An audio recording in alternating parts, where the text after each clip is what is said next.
نماز درست تب ہوتی ہے جب صف درست ہوگی، سب مکمل ہوگی. اور سیدنا نعمان بن بشیر رضی اللہ تعالیٰ عنہ، یہ بھی صحیح بخاری کی روایت ہے، اور ان کے نمبر، حوالہ جات ہر ایک آپ کو حق ہے پوچھے. آج یہ وہ دور نہیں ہے کہ اشارے کنائے میں بات کی جائے، بات سروں سے گزار دی جائے، ایسے ہی ہوا میں گرا دی جائے. آج وہ دور نہیں ہے، تحقیق کا دور ہے. ہر انسان معاملے کی تہ تک پہنچنا چاہتا ہے.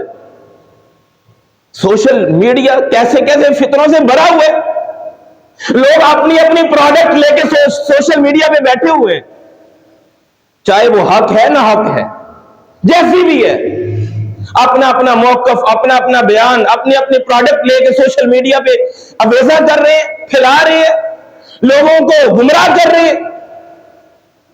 حق کے معاملے میں، تحقیق کے معاملے میں، حقیقت تک پہنچنے کے معاملے میں، ہدایت کا راستہ تلاش کرنے کے معاملے میں کسی انسان کو شرمانا نہیں چاہیے، چاہے زندگی کے کسی لمحے میں وہ پہنچ چکا ہے، چاہے وہ زندگی کی آخری سال سے کیوں نہ گزار رہا ہو.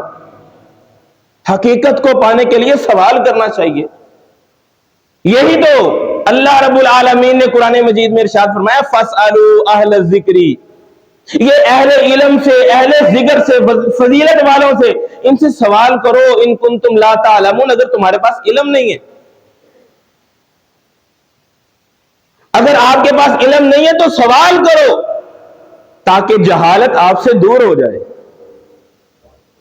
سیدنا نعمان بن بشیر رضی اللہ تعالیٰ عنہ وہ بیان کرتے ہیں کہ نبی علیہ الصلوۃ والسلام تیر اور نیزے کی طرح ہماری صفیں سیدھی کروایا کرتے تھے.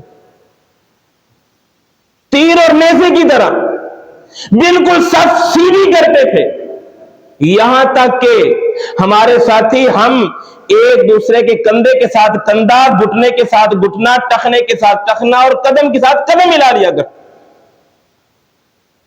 یہ سنت پہ عمل کرنے کا اس قدر اہتمام صحابہ کرام کرتے تھے. اور مزے کی بات یہ ہے، نام لینا مناسب نہیں ہے، ہمارے معاشرے میں ایک طبقہ ہے جو دور دور کھڑے ہو کر نماز ادا کرتے ہیں. وہ نماز میں قدم ملانا گناہ سمجھتے ہیں،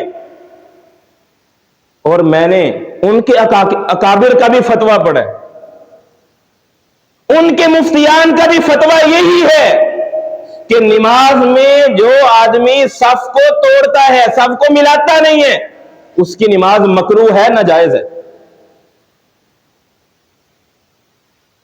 گھر کو آگ لگ گئی گھر کے چراغ سے، ہمیں تو اپنے موقف کا نہیں پتا، ہمیں تو اپنی بات کا نہیں پتا کہ اس مسئلے میں دین اسلام ہماری کیا رہنمائی کرتا ہے. صحابہ کرام اس قدر صفوں کو درست فرمایا کرتے تھے. آپ نے فرمایا شغاف نہ ڈالا کرو، شیطان، میں دیکھتا ہوں جہاں سوراخ ہوتا ہے شیطان اس جگہ پہ گھس جاتا ہے، دلوں میں وسوسے ڈالتا ہے، اختلاف پیدا کرنے کی کوشش کرتا ہے. معاشرے میں فساد، اختلاف، انتشار کی بنیادی وجہ یہ ہے کہ ہماری صفیں درست نہیں ہیں.